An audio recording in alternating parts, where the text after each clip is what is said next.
जी chef में खुशामदीद। आज हम बनाएंगे विंटर स्पेशल रेसिपी गाजर की खीर यानी कि गजरेला। खूबसूरत और प्यारी प्यारी गाजरों का सीज़न है तो गजरेला तो हर घर में बनता है, लेकिन मैं आपको परफेक्ट खीर बनाने की रेसिपी बताऊंगी।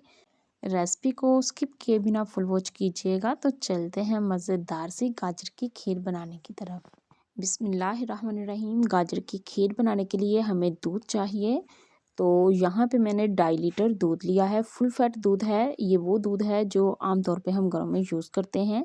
अगर आप चाहें तो डिब्बे वाले दूध से भी ये खीर बना सकते हैं। इसको हम बॉयल आने देंगे। इतनी देर में हम चावलों की तरफ चलते हैं। तो ये मैंने टोटा चावल लिए हैं। अगर आप चाहें तो साबुत भी ले सकते हैं। चावलों का चूरा बनाकर हमने इनको खीर में इस्तेमाल करना है, इसलिए मैंने टोटा चावल लिए हैं ताकि जल्दी से इसका चूरा तैयार हो जाए। खीर बनाने के लिए टोटा चावल ही बेस्ट रहेगा। इनको मैंने 2 घंटे पहले भिगो कर रखा था। तो ये बहुत ही सॉफ्ट से हो गए हैं। हाथों की मदद से ही हम इनको मैश करेंगे। ब्लेंडर जार में डालकर इनको आपने नहीं पीसना। तो इस तरीके से हाथों की मदद से ही इनका चूरा बना लेना है। चावल की क्वांटिटी मैं आपको बताना भूल गई। तो यहाँ मैंने चावल आधा कप लिए हैं, यानी कि ये आधा पाव चावल हैं। तो चावलों का चूरा तैयार है। जैसे ही दूध में बॉयल आएगा तो ये चूरा हम उठाकर चावलों में डाल देंगे। तो यहाँ पे दूध पकना शुरू हो गया था तो मैंने इसमें जो चावल हैं डाल दिए हैं। अच्छे तरीके से सारे डाल दीजिएगा। इसको हिला जुलाकर इसके सर पे खड़े होकर इसको पकाने की ज़रूरत बिल्कुल भी नहीं है। लो फ्लेम पर इसे पकने के लिए छोड़ दें। इतनी देर में हम अगला काम कर लेते हैं। तो यहाँ पे मैंने खूबसूरत सी और प्यारी प्यारी लाल सी गाजरें ली हैं। गाजरें आपने बारीक वाली लेनी है, मोटी वाली नहीं लेनी, क्योंकि मोटी वाली में जो येलो पार्ट है वो ज़्यादा होता है और बारीक वाली में कम। तो कम येलो पार्ट वाली हमने गाजरें ले लेनी है। और ये बारीक वाला हमने श्रेडर लिया है। मोटे वाला श्रेडर नहीं लेना, ये बारीक वाला लेना है। इसी से हम सारी गाजरों को श्रेड करेंगे। तो यहाँ पे देखिए मैंने सारी गाजरों को श्रेड कर लिया है। बहुत ही बारीक मैंने इनको श्रेड किया है। और कितनी खूबसूरत सी लाल लाल सी हैं। इनमें येलो वाला पार्ट बहुत ही कम है। अब चूल्हे पे पैन रखा है जिसमें 2 खाने के चम्मच मैंने घी के डाले हैं। तो ये सारी गाजरें हम इसमें डालेंगे। हमने गाजरों को भूनना है, मीडियम फ्लेम पर हम इनकी भुनाई करेंगे।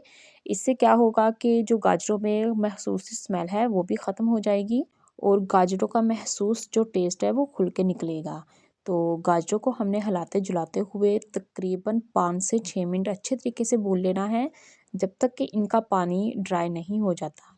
तो यहाँ पे देखिए गाजरों को मैंने अच्छे तरीके से भून लिया है। गाजरें हमारी अच्छे से भुन चुकी हैं। तो अब ये गाजरें भी हम दूध और चावल जो हमारे पक रहे थे उनमें उठाकर डाल देंगे। तो यहाँ पे देखिए चावल अच्छे तरीके से फूल चुके हैं, बहुत ही अच्छे तरीके से गल चुके हैं। ये गाजरें अब हम इसमें डाल देंगे। फ्लेम को आपने लो ही रखना है, फ्लेम को हाई या मीडियम नहीं करना। लो फ्लेम पर ये खीर बनाएंगे ना तो आपकी खीर बहुत ही ज़बरदस्त और मज़े की बनेगी। इसको हिला जुलाकर छोड़ देना है। लो फ्लेम पर इसको पकाते जाइएगा। बस बीच बीच में से इसमें चम्मच चलाते जाएं ताकि ये पेंदे में ना लगे। तो यहाँ पे देखिए माशाल्लाह से खीर जो है वो काफ़ी थिक हो गई है। अब हम इसमें चीनी ऐड कर लेते हैं। 1 कप मैंने चीनी ली है। आप अपनी मर्ज़ी से या जितना आपको मीठा पसंद हो आप डाल लीजिए, लेकिन इतनी खीर में 1 कप जो है चीनी का वो इनफ है। तो मैं इसमें 1 कप ही ऐड करूँगी। आप अपनी मर्ज़ी से जितनी आपको पसंद हो डाल लीजिए। तो इसी दौरान अगर अभी तक आपने मेरे चैनल को सब्सक्राइब नहीं किया तो प्लीज़ कर लें और साथ लगे बेल आइकन को भी दबा लें, ऑल पे क्लिक भी कर लें ताकि मेरी हर नई आने वाली वीडियो का नोटिफिकेशन आप तक सबसे पहले पहुंच सके। मैंने इसमें आधा कप मलाई भी डाली है। वहाँ से वीडियो मेरी स्किप हो गई थी, मैं आपको नहीं दिखा सकी। आप चाहें तो इसमें खोया भी ऐड कर सकते हैं, खोए से ये ज़्यादा मज़े की लगेगी। तो यहाँ पे खीर हमारी काफ़ी थिक हो चुकी है, यानी कि हमारी खीर बन चुकी है। इसे हमने इससे ज़्यादा थिक नहीं करना। जैसे ही ये ठंडी होगी इसने और ज़्यादा थिक हो जाना है। अब हम फ्लेम को ऑफ करेंगे और इसको बोल में निकाल लेते हैं। तो माशाल्लाह सुबहान अल्लाह, बहुत ही ज़बरदस्त लजीज किस्म की हमारी ये खीर बनकर तैयार हुई है। आप भी इसे एक बार ज़रूर ट्राई कीजिएगा और मुझे कमेंट में ज़रूर बताइएगा कि आज की ये आसान सी और मज़ेदार सी रेसिपी आपको कैसी लगी। उम्मीद है आज की रेसिपी आपको बेहद पसंद आई होगी। वीडियो अच्छी लगे तो इसे लाइक कीजिए, ज़्यादा से ज़्यादा इसे शेयर कीजिए ताकि ये आसान सी रेसिपी हर किसी के पास आसानी से पहुंच सके। मज़ीद ऐसी आसान और मज़ेदार रेसिपीज़ देखने के लिए मेरा चैनल विजिट करें। अपना और अपने प्यारों का बहुत सा ख्याल रखें। Thanks for watching. मिलते हैं नेक्स्ट वीडियो में, तब तक के लिए अल्लाह हाफिज़।